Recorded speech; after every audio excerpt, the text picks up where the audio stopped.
오늘 제가 이런 설교 제목을 한번 써봤어요. 사건, 그 이유가 중요하다. 오늘 창세기 28장의 말씀이 바로 그런 내용인데요. 에서와 야곱의 얘기예요. 지난 시간에 이삭의 두 아들 에서와 야곱이 장자권을 놓고 치열하게 신경전과 싸움을 하다가 야곱이 이기는 이야기를 소개해 드렸어요. 장남인 에서가 얼마나 억울하고 분한지 견딜 수가 없는 거예요. 그래서 그 동생에 대한 분노를 뭐라고 표현하느냐? 너 이놈, 아버지만 돌아가시면 내가 반드시 너를 죽이리라. 그리고 나한테 뺏어간 장자권을 다시 내가 되찾아오겠다. 근데 하도 이 분노를 많이 표출하니까 주변 사람들이 다 아는 거예요. 가장 걱정하는 사람이 누구냐? 어머니 리브가예요. 자기 첫째 아들 성격상 이 에서가 그러고도 남을 다혈질이라는 걸 알기도 하고, 잘못하면 둘째 아들 사랑하는 야곱도 잃을 판이에요. 이대로 두었다면 큰일 날 것 같으니까 어머니 리브가가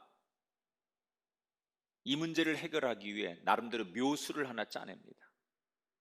계획을 세워놓고 어느 날 남편을 찾아가서 눈물로 하소연을 하는 거예요. 뭐라고 얘기를 하느냐? 여보 내 말 좀 들어봐. 우리 집에 아무래도 며느리들이 잘못 들어온 것 같아. 맏아들인 첫째 아들인 에서가 두 명의 여자와 결혼을 했는데 다 이방 여자들이에요. 그래서 이 리브가가 하는 얘기가, 사람이 잘못 들어와서 우리 집안이 이렇게 날마다 풍파가 많고, 특별히 시아버지 때부터 지켜왔던, 아브라함 때부터 지켜왔던 신앙과 믿음을 이어가지 못하고 이 며느리들이 우상을 섬기고 엉뚱한 짓 하고, 그러니까 우리 가정이 행복할 리가 없는 거 아니냐. 그리고 눈물로 이 며느리들에 대해서 막 험담을 하면서 이 시어머니가 남편 앞에서 그런 얘기를 하니까, 이삭이 나이가 많아서 모든 걸 분간은 못하는데 아내가 울면서 며느리들이 잘못 들어왔다고 하니까 그건 동의를 하는 거예요. 그때 바로 그 동의를 얻어내는 순간 리브가가 무슨 얘기를 하느냐?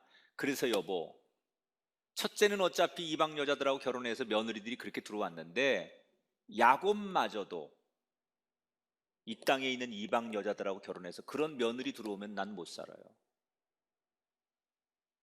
우리 집안을 위해서 야곱이라도 믿음 좋은 여자를 얻게 합시다.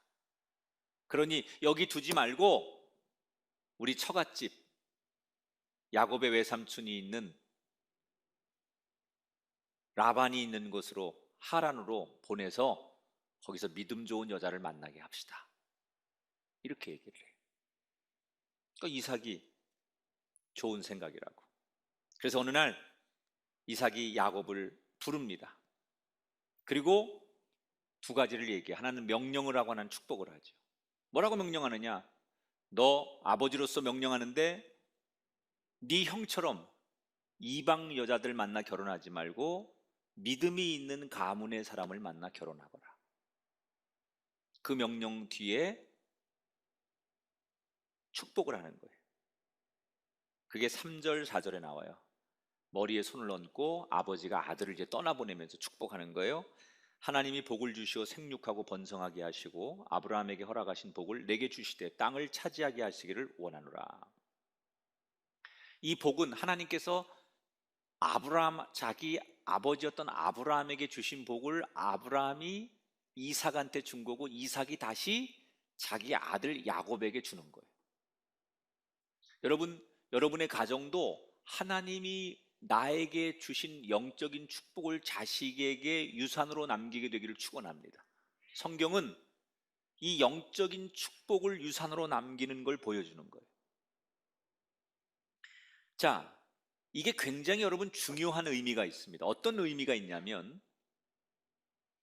이삭은 자기의 장자권을 원래 자기 계획과 자기 생각으로는 야곱보다는 맏아들인 에서에게 주고 싶었어. 그런데 야곱이 자기 아내, 야곱이 지 엄마하고 공모를 해가지고 늙은 아버지를 속여가지고 장자권을 뺏어간 거잖아요. 이걸 나중에 이삭이 안 거예요. 그래서 화도 나고 섭섭하고 분노하고 그런 게 이삭에게 있었어요. 그런데 그럼에도 불구하고 내 뜻대로 안 되었을지라도 지나고 보니까 아, 이게 하나님의 뜻이구나 라면 그것을 기꺼이 따를 줄 아는 넉넉함, 그게 이 이삭의 매력이라는 거예요. 저력이죠, 저력.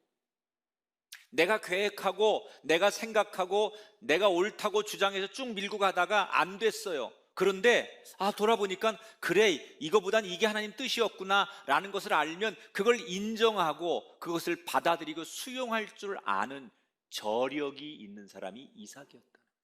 뭐가 다르죠? 내 계획대로 내 생각대로 안 되었기 때문에 계속 저항하는 게 아니라 내 생각을 내려놓고 하나님의 생각을 동의하는 거예요.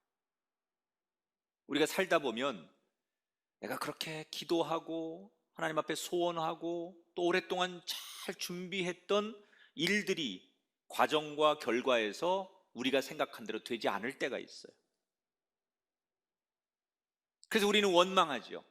내가 그렇게 기도했는데, 내가 그렇게 오랫동안 준비했는데 왜 내가 생각하고 내가 구한 대로 되지 않을까 섭섭하고 힘들고 원망을 하게 돼 있어요. 그러나 여러분 꼭 기억하셔야 될 것은 우리가 원하는 대로 과정과 결과가 되지 않는 데는 그 속에는 하나님의 뜻이 들어있다는 거예요. 그러니까 꼭 내가 기도하고 내가 생각한 대로 해야만 이게 하나님께서 하나님이 진정 원하는 것이냐 아니라는 거예요. 내가 원하는 방향과 결과가 과정과 결과 속에 생기지 않는다면 그 속에 하나님의 뜻이 있다는 것을 우리가 알아야 된다. 그래서 야곱은 태어나 처음으로 집을 떠나 머나먼 외삼촌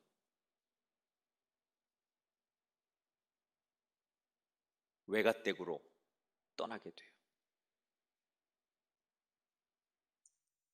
야곱은 이제 아버지로부터 축복을 받고 큰 절을 올리고 집을 떠나요. 근데 발걸음이 떨어지지 않는 거예요. 연로하신 아버지를 두고 자기 하나만 사랑하고 자기를 위해 모든 걸 희생했던 어머니를 두고 자기 혼자 떠나니까 발걸음이 떨어지지 않아요. 아버지도 울고 엄마도 울고 야곱도 펑펑 울며 길을 떠납니다. 어머니가 재촉하죠. 네 형 들어오기 전에 빨리 가야 된다. 떠밀리다시피 울며 아버지 어머니를 뒤로하고 길을 떠나는 야곱.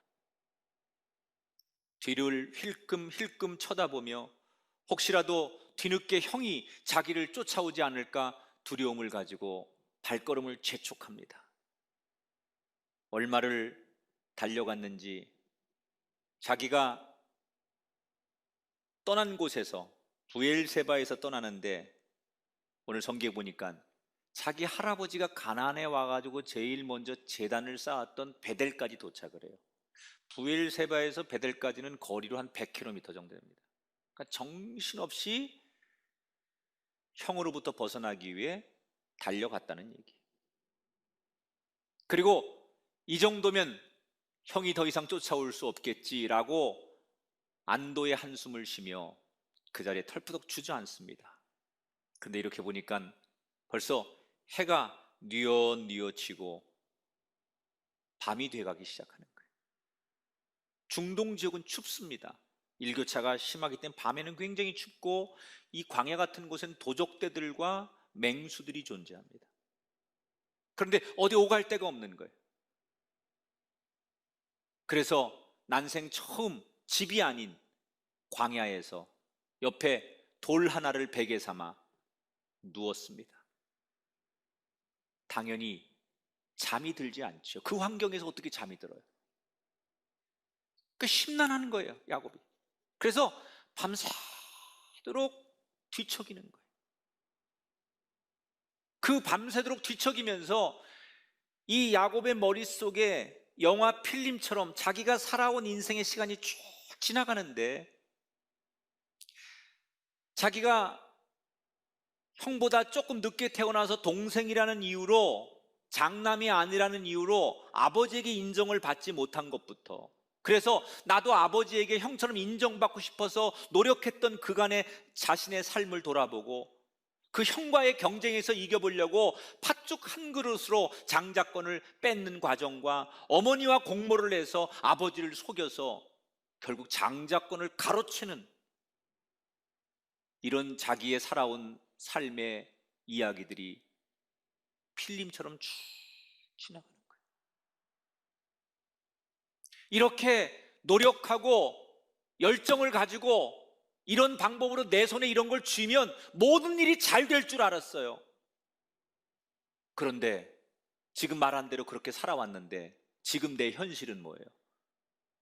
광야 한복판에 위험에 노출된, 누구 하나 도와줄 수 없는 인생의 밑바닥, 가장 외로운 처절한 자리에 내가 있는 거예요. 야곱이 생각하는 거지. 내가 어쩌다가 이렇게 되었을까? 그 장자권을 그렇게 해서라도 형한테 뺏어낸 게 잘한 일인가? 정말 하나님이 나를 축복하실까? 아니면 하나님이 나를 버리실까? 내가 이제 외삼촌 댁으로 가면 그 낯선 땅에서 나는 잘 살 수 있을까? 언제쯤 부모님이 계신 고향 땅으로 난 돌아갈 수 있을까? 이런 심란한 생각에 잠을 잘 수가 없는 거예요. 뒤척이고 뒤척이다가 새벽녘에 어떻게 자기도 모르는 사이에 잠이 들었어요. 그런데 그때 야곱의 인생에 빼놓을 수 없는 가장 드라마틱한 사건이 일어납니다. 언제 잠이 들었는지 모르고 잠깐 잠이 들었는데 꿈을 꾸는데 그곳에서 신기한 광경을 경험하게 되죠. 이게 유명한 야곱의 꿈이에요. 볼까요? 12절, 13절. 사닥다리가 땅 위에 서 있는데 그 꼭대기가 하늘에 닿았고 하나님의 사자들이 그 위에서 오르락 내리락 하고 여호와께서 그 위에 서서 이르시되.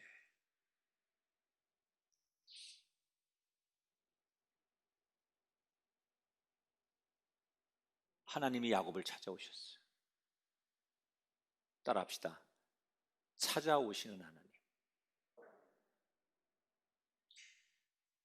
우리가 하나님을 찾아가서 만나는 하나님도 있지만 찾아오시는 하나님의 은혜를 경험해야 돼요. 근데 언제 찾아오세요? 하나님을 찬양하고 많은 사람들이 부러워하는 좋은 자리, 근심 걱정 없는 자리가 아니에요. 야곱의 인생의 가장 처절한 바닥, 버려짐, 외로움, 고독, 위험함, 절망감, 회의감,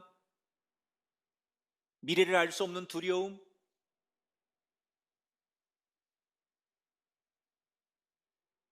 그 한복판에 찾아오신 거예요.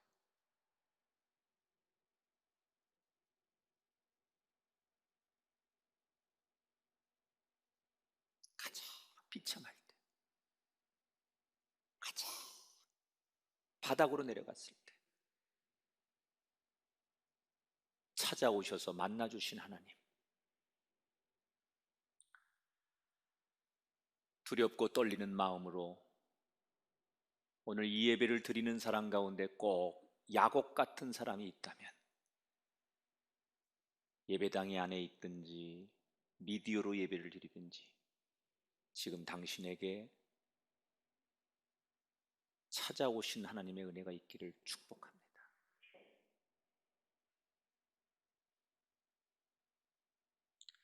어쩌다 내가 이렇게 됐을까? 어디서부터 내 인생이 이렇게 꼬였을까? 너무 기막히고 너무 막막하고 어떻게 살아야 될지 너무 두려우신 분이 계시다면 당신에게 오늘 하나님이 주시는 말씀이에요. 찾아오시는 하나님.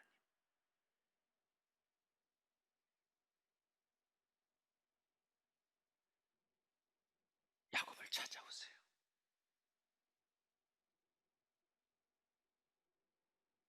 어떤 꿈을 꾼 거죠? 야곱이 누워있는 돌베개 위로 높은 계단이 쫙 펼쳐지는 거예요.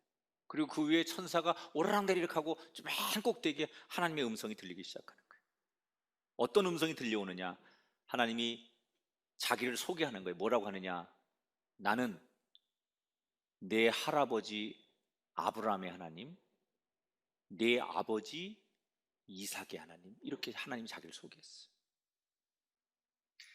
이 당시에 아브라함 할아버지는 돌아가셨고 아버지는 살아있었죠. 이건 뭘 말하는 거냐? 산자와 죽은 자의 하나님을 말하는 거예요. 하나님은 살아있는 자에게도 하나님이시고 죽은 자에게도 하나님이십니다. 그런데 이 이름에서 보세요. 네 할아버지 아브라함의 하나님, 네 아버지 이삭의 하나님이다 라고 그 다음에 누구 이름을 부르냐에 따라서 결정되는 거예요. 소위 장자권의 축복, 하나님의 축복을 하나님이 어떻게 부르느냐에 따라서 결정되는 거예요. 만약에 하나님께서 나는 아브라함의 하나님이고 네 아버지 이삭의 하나님이고 그 다음에 네 형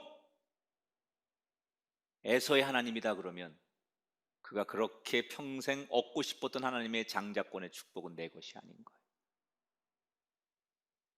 하나님 뭐라고 말해요?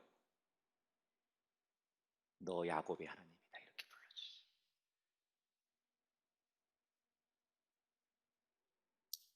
근데 이 이야기가 너무 기가 막힌 이야기예요. 내 이름이 불려지는 순간,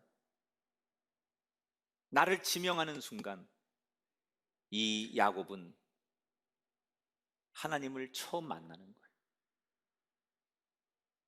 여러분, 야곱이 지금까지 하나님을 믿은 거는 간접적으로 만난 하나님을 믿은 거예요. 아브라함 할아버지가 믿었던 하나님, 아버지 이삭이 믿었던 하나님, 그 하나님을 믿었던 거예요. 내가 평생 한 번도 직접 하나님을 만난 적이 없어요. 내가 경험한 하나님이 없어요. 내가 체험한 하나님이 없어요. 할아버지가 경험하고 아버지가 체험한 하나님을 믿었던 거지 내가 평생의 하나님을 체험하고 경험해서 만난 하나님이 한 번도 없었어요. 근데 비로소 이 광야 한복판에서 내가 하나님을 만나는 거예요.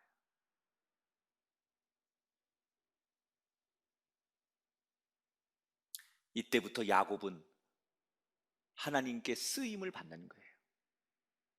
우리가 하나님 앞에 언제 쓰임 받느냐? 교회 오래됐다고 되는 게 아니에요. 내가 만난 하나님이 있어야 돼요.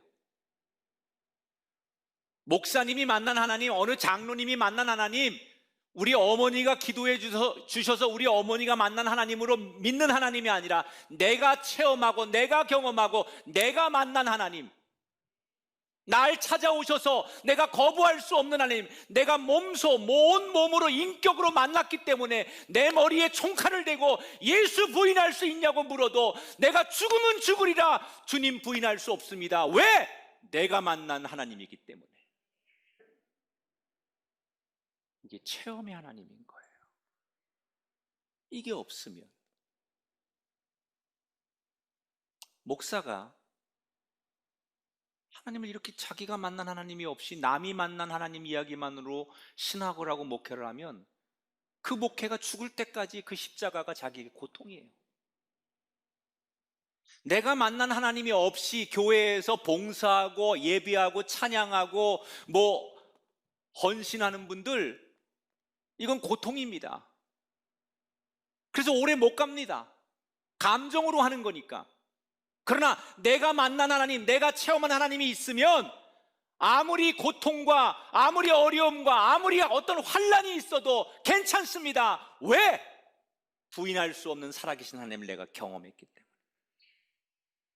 한번 따라하세요. 하나님을 만날 때 비로소 쓰임을 받는다.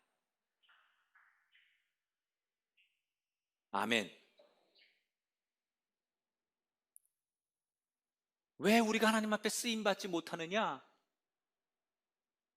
하나님을 안 믿는 게 아니에요. 믿어요. 그런데 어떤 하나님을 믿느냐? 내가 만난 하나님이 아니라 우리 부모님이 만난 하나님.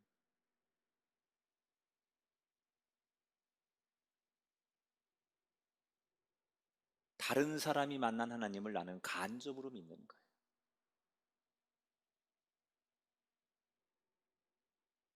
하나님을 만나기를 소망하시고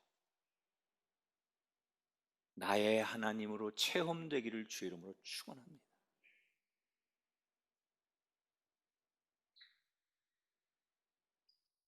잠에서 깬 야곱이 하나님의 음성을 듣고 깨고서 너무너무 기쁘고 감사한 거예요. 왜? 자기는 어디로 가야 될지 뭘 해야 될지 너무 막막하고 두려웠는데 꿈에서 하나님께서 자기에게 말씀하셨잖아요. 자기의 걱정, 근심이 다 해결됐으니 이제 기뻐해야 돼요. 물론 당연히 기쁘고 감사했어요. 그러나 기쁘고 감사한 감정보다 훨씬 더 큰 감정 하나가 야곱을 짓눌렀어요. 그게 뭐냐? 16절 17절에 나와요. 여호와께서 과연 여기 계시거늘 내가 알지 못하였도다. 따라합시다. 두렵도다. 하나님이 자기에게 꿈속에서 말씀하셨어요. 여러분, 구약은